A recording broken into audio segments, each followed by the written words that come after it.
Years ago today, 165 people died in the Beverly Hills Supper Club fire.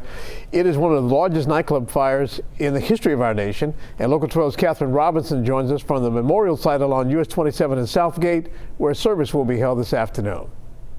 There are survivors still looking for closure 43 years later, and that's why having this memorial service is so important for them. It's scheduled from 4 to 8 this afternoon. Survivor David Brock expects hundreds of survivors and their families to come here from fellow survivors speaking. They will also take groups of 10 people at a time and walk them up to the hill to the site of the Supper Club.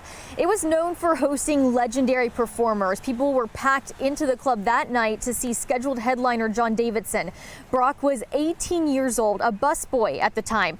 He's had a lot to reflect on over the past 43 years.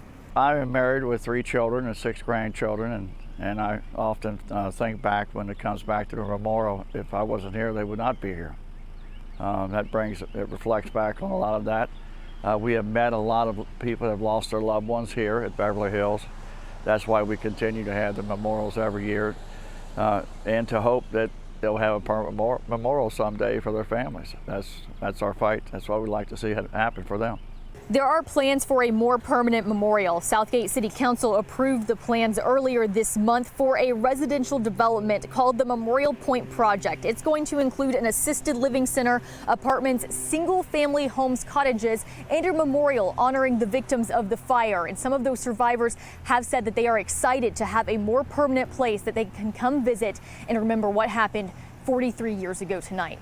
Reporting in Southgate, Catherine Robinson, Local 12 News. Now, officials have said the fire started from faulty wiring in the club's zebra room. As a matter of fact, wiring all over the country was changed because of that. Kentucky investigators say that flammable wood paneling, a lack of sprinkler systems and alarms, and overcrowding contributed to the deaths.